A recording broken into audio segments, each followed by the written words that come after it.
This is a coral reef.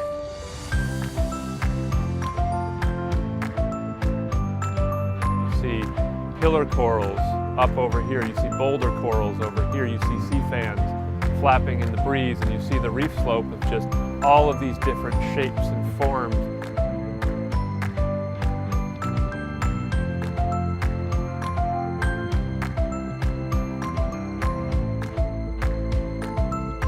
But this is also a coral reef.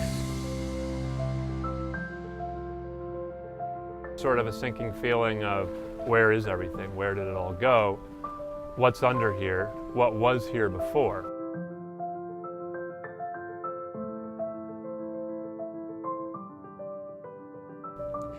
In too many places, this is now the norm. Coral reefs around the world have been badly damaged in recent decades by overfishing, disease, invasive species, and pollution from fast-paced coastal development. But a comprehensive international report released last year, focused on the Caribbean, offers a guardedly optimistic path to recovery. Marine conservation groups are working with citizens and politicians on the ground and in the blue waters around the Caribbean to see that this roadmap becomes a reality. One potential bright spot is Curaçao, an island with a long history mixing industrial development, tourism, and fishing, but with reefs that in many spots remain remarkably healthy and full of life.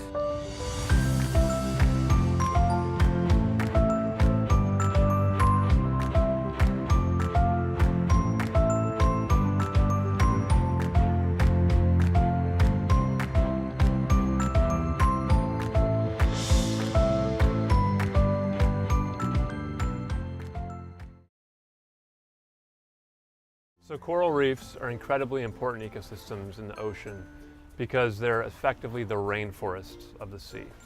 So while rainforests harbor extremely diverse organisms, same is true of coral reefs.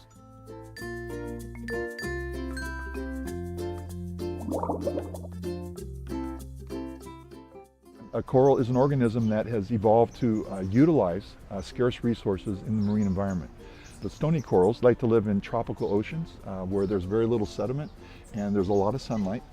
And the sunlight's important because 250 million years ago plus, corals decided to have a good working relationship with plants. And so what they're doing is actually harvesting light for photosynthesis. And when they do this and they produce sugars and other things for photosynthesis, they're releasing that energy to the coral, and the coral is essentially feeding on that. So even though it's an animal, it's kind of acting like a plant because it has these photosynthesizers inside it that's releasing all this energy to it. I look at corals as an amazing result of evolutionary relatedness and symbiosis and getting along with each other.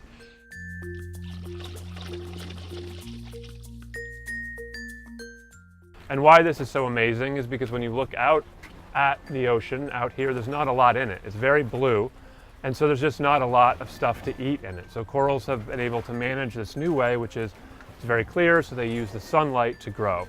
What's really amazing about corals, though, is that they form the base of this extremely diverse ecosystem. Corals only cover, we estimate, about 0.1% of the world's oceans, but 50% of the species that live in the ocean live on a coral reef at some point in their life.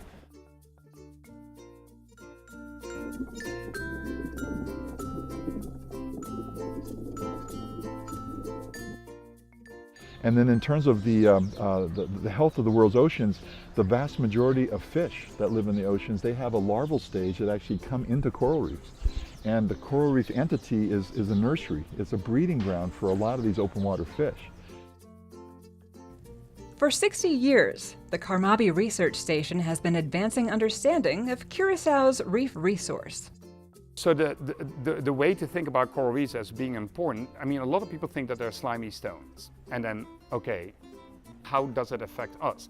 People only care if coral reefs are sort of making their lives better somehow. Well, and that's true. And then the easiest way to measure that is in terms of money. So how do corals make money for people? Well, fisheries depend on coral reefs being there. Corals build the city that fish live in. No corals, no fish, no fisheries. Tourism is another one. There's a lot of people that fly all over the world to come places like this to see coral reefs, and they spend money here, you make money again. So that's how coral reefs directly make you money? Coral reefs create these barriers around islands. And so as we have storm surge and other things, reef flats and coral reef ecosystem, that's Mother Nature's way of dampening out major wave action and destruction to our coastal areas. So there's a major physical presence of reefs that are so important.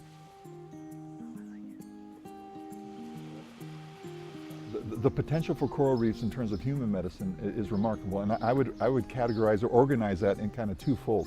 One of them, the ability of a coral to grow a skeleton, you might not think about it, it speaks directly to things like human kidney stones, and we're able to use the reef as a model to approach kidney stone disease. And as obesity and diabetes and other things keep increasing on a global scale, kidney stones are mounting as a real problem. Another one is what we call natural products. And natural products is going to a rainforest or a coral reef, find biochemicals that will allow us to treat and face different types of human diseases.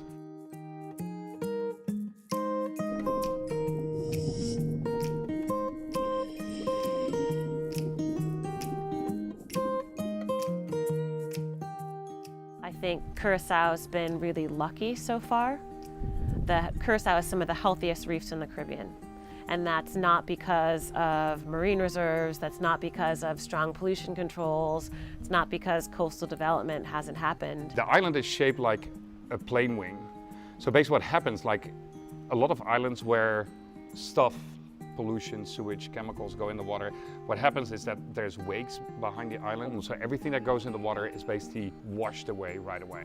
It's because, great currents that flush pollution out. It's because the whole North Shore hasn't been developed just because it's not the type of topography that lends itself to that. And so figuring out how to transition from luck to deliberately protecting the reefs is the transition right now.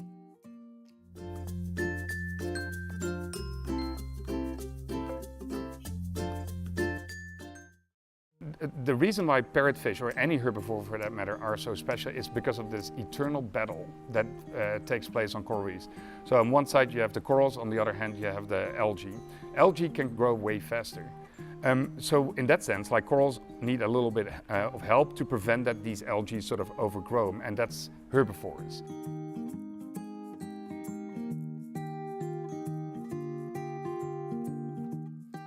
Parrotfish eat coral, dead coral, algae, and they poop sand. It's pretty amazing. So I think, I'm forgetting the exact figures, but parrotfish can create a ton of sand a year, a single parrotfish. And so when you see white sandy beaches, it's almost as if you should say thank you to the parrotfish, which is a little bit gross to some people.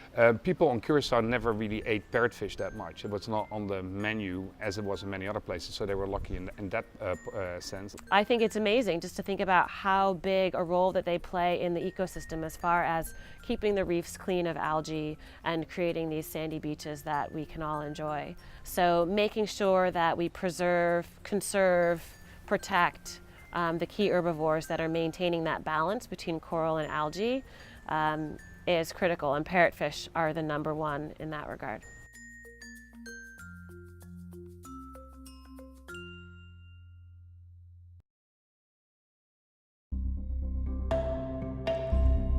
But a reef is not just coral animals and calcium rock. It's a bustling biological city where all the inhabitants depend upon each other. Fish are a critical component, but they are also a coveted resource. When they are depleted, trouble brews. We have a lot of threats here on the island. The ocean is on a lot of threats, like ocean acidification, global warming, diseases and plagues in corals. Sea urchin die-off in the beginning of the 80s, which are an important herbivore on the coral reef. So there is a whole large list of problems. The historic effects that people have, and like if you would make a timeline of like how did we insult the Caribbean or the reefs there at least, it started early on. I mean, there's things right now that we don't even exist anymore. We had the 2 big die-offs. Like people here couldn't go in the water around 2 o'clock because there were these big sea urchins that in the morning would sort of get together and then during the day would sort of move out and start eating all over the reef. No more. They died in the early 80s, and there went all the mowing power basically not good. It doesn't necessarily have to look nice, but you want to have these things that build reefs, recruitment, predation, herbivory, you want them there. And herbivory went out of the window there after these things died off due to what we think is a pathogen that came through the Panama Canal. So that started it. Then what happened is that the biggest framework builders, the Elkhorn coral, well, you can sort of imagine what that looks like. It was a big structure, it was the big structure builder for a lot of fish. Due to some sort of a disease, wideband disease, those things all died. And there went structure and there went herbivory for Caribbean reefs in the span of like 5 years. And you sort of see, yes, there are some sort of places that are lucky, but the majority of the Caribbean, they couldn't deal with it, and it basically all collapsed.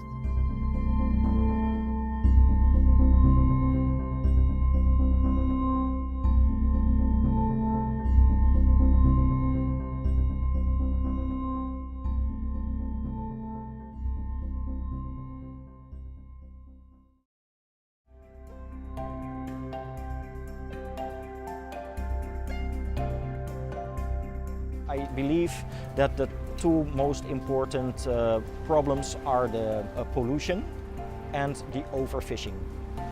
As a small island development state, we cannot stop global warming, but we can do something to deal with the pollution and to make our fishery sector more sustainable. Like the corals, fish in the Caribbean have faced a host of threats, from heavy fishing to spreading coastal construction. Curaçao, when I first started coming here, was thinking about new fisheries regulations. And one of the things they were considering was if there was a way to manage fish traps so that they'd be more sustainable, because fish traps, everything swims in and then everything gets caught. And it's not necessarily what fishermen are targeting. So it's not a very selective method of fishing. There's a lot of waste associated with it, a lot of bycatch. And so one of the questions was whether putting a vertical rectangular slot in the side would let the juvenile fish, the ornamental fish, escape without hurting fishermen's incomes.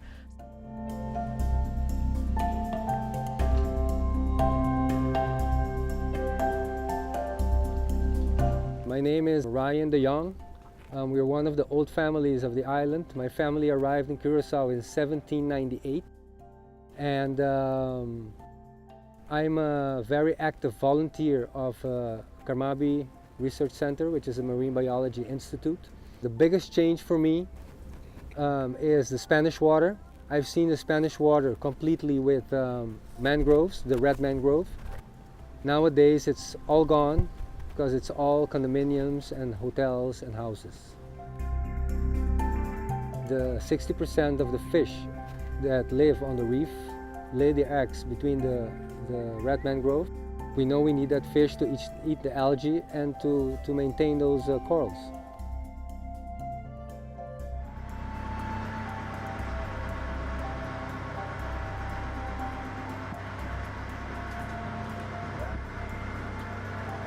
You see this point over here?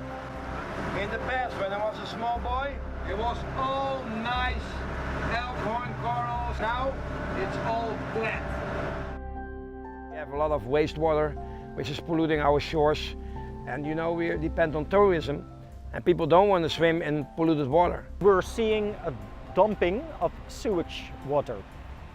So the positive thing is that Curaçao has a sewage system, but regretfully it is not working optimally because it has some issues. Mostly has to do with maintenance of the pumps. When rainfall increases, you have the runoff, especially if there's agriculture. It brings nitrates and phosphates into the water. The algae blooms, and no matter what they do biochemically, they can't keep up with it. And indeed, the parrotfish and the sea urchins go around and graze off some of that, but they can't even get all that off either. So that's a pretty hot issue, and I think they really have to put quick attention to that. Otherwise, the economy can get in trouble. So it's not that easy, but I think the awareness is coming. Given that there are a number of things that we can't control in these situations, say it be pathogens coming in and causing diseases, climate change, which I would at least argue is Curaçao is not able to do all that much as a small island nation about climate change. But I think what you do is manage what you can. And so to do that, we can think about what we broadly term local impacts, right? So we think about local impacts as things like pollution runoff or sewage going off into the water, or overharvesting of fish, in particular herbivores that eat algae that are competing with corals down on the reef. Time and time again, there have been studies coming out that show that if you can reduce some of these local impacts, these things like pollution or overfishing, that coral reef ecosystems are tougher when they do have to experience things like disease or elevated temperatures, or that they bounce back quicker. In the meantime, a Sea Corps Foundation biologist is researching how to grow corals in tanks and transport them to reefs. I have this really special one here. This is a brain coral. You see already it's starting to make the shapes of those grooves that you see that are so typical of those brain corals. And what is so special about these guys is that this is the only specimen we have in the world growing in artificial conditions, or the only one that has been grown from spawn, basically. Most of those corals are now on the reef, and they go through different experiments. We outplant them in different reef conditions, so we try to see if we can be successful at outplanting corals even in very degraded areas, or if they will do well only in specific conditions. We just trying to understand them better and understand why some of them survive and others don't. What are the little challenges of everyday life of a coral? In February, Curaçao, together with the Waite Institute, launched the Blue Halo Initiative, a marine zoning plan aimed at sustaining both the economy and coral bounty. So the Blue Halo Initiative, very simply, is about using the ocean without using it up. That's it.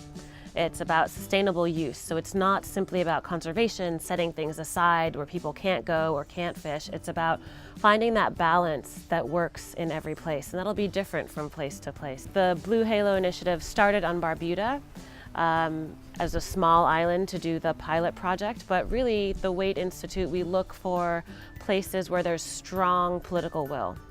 So politicians from the highest levels understand the extreme importance of managing their natural resources sustainably, but they don't have necessarily the technical capacity to do that. The government has signed a memorandum of understanding with the Waite Institute, and they're sending all their people free of charge here to like I said, to make policy, to assist us in making policy, to assist us in making the laws, and we can always translate the laws, of course, and also in educating our population, our children, but also our fishermen on our marine ecology system, and what we should do to maintain it and to make it durable, sustainable. So that's what the Blue Halo Initiative is, and we started in Barbuda, we expanded to Montserrat and Curaçao. We didn't want to be an organization that only worked on very small islands. We wanted to make sure that this toolkit that we've developed is something that can be used anywhere. So we didn't want to just work on small islands, and Curaçao was our big leap to see how we could help a place like this that's much more complicated but also has a lot more local capacity. One complicating factor is the need to expand tourism. We want tourism to have a lot of economic and social benefits, and for that we need to grow, because every other sector is either stagnant or declining. If you look at the growth that we're expecting, that we're working towards, we're looking at additional airlift out of Europe. We're expecting JetBlue to increase frequencies. 2 or 3 years down the road, we won't have enough rooms for the tourists that we're expecting to be able to attract. Another complication is skepticism from fishermen. Lately they want to establish no fishing zones. We don't have any problem with the no fishing zones, but according to us, there are too much no fishing zones. Over here you can really get catch of the day. The one wants to take the fish away from the sea, and the other one wants to see more fish in the sea. A vital question is what happens to the area known as East Point. The East Point is a very important development because the owner of it owns 10% of the island, But right at the east point and up to the hills, that area should be protected. And we are trying to do everything possible that nothing will be constructed there. We have to do it in a way that you can develop it without hurting the corals. But we can talk about it, how it could be done, but especially that area should not be developed. It's being protected to some degree because the owner keeps people out. And therefore, the reefs that are growing in that area have always done very, very well and are now amongst that top 3 of best reefs left in the Caribbean. Ironically, harboring more corals now than, say, 30 years ago. And it also acts essentially as a nursery for the rest of the island. So the currents are moving east to west, so they move from East Point down the length of the island. And the idea is that when they're doing that, they're sweeping larvae down the whole shoreline, and these larvae can then drop out on reefs as they move down the island. It's actually been shown genetically in fish, in a certain fish species, that larvae produced at East Point you can find at reefs down here. And what we found is that adult corals down at East Point are producing many, many more larvae than at other sites downstream of them, so to speak. And so the idea is that these coral larvae are probably moving down the coast and landing on new reefs to help build them back up, or at least maintain the level of coral cover that they have right now. It's important that the people of Curaçao understand how valuable and unique and rare that ecosystem is, while the decisions are made about how and when and where to develop. But of course, education is crucial if you live on such a small island, very close to the sea. It is very important that the youth from a young age learns about the ocean, the coral reef, and also they should be able to go out there with snorkel programs, and that the children learn about the value of the sea and the need of conservation from a young age. I think education will be more of a fun part of what we do than a challenge. People have been really receptive and excited to learn more about what's under their waters and how it can be protected and preserved. Rising ocean awareness in Curaçao is leading to environmental legislation around the region. We will approve, that's a proposition that came from our county Curaçao. We will approve a law which focuses on the protection of seagrasses, mangroves, and coral reefs within the whole Latin American continent and Caribbean. And that law will be approved in the second week of May, specifically on the 15th of May on a Saturday within the Latin American Parliament. If I can put it in words, I would say it's the undiscovered truth. I think a lot of people don't know Curaçao beneath the sea, and it's a good thing to know it, how beautiful it is below the sea. Curaçao is one of the main, now it's becoming now one of the main diving attractions in the world, and we will keep it like that. Well, as long as I live, I'm going to do whatever I can to make sure that we keep what we have. I know that there will be more damage before everything is fixed, but at least as a local in Curaçao, I do my best to preserve. Instead of fighting with the government, I choose to educate, because I know by educating that group will grow. We can't go back in time. There are a lot more people on the planet. There are a lot more people on all of these Caribbean islands.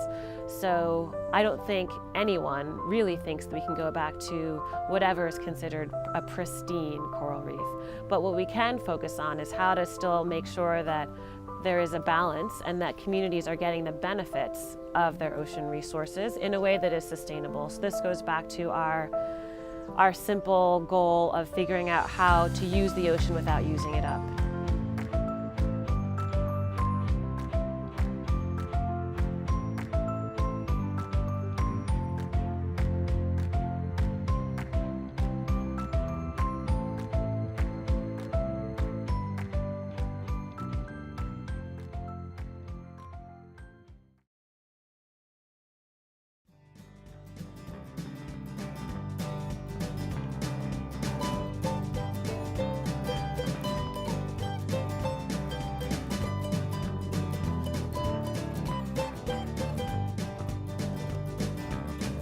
Anybody else? Mostly it's Oh, there. All right.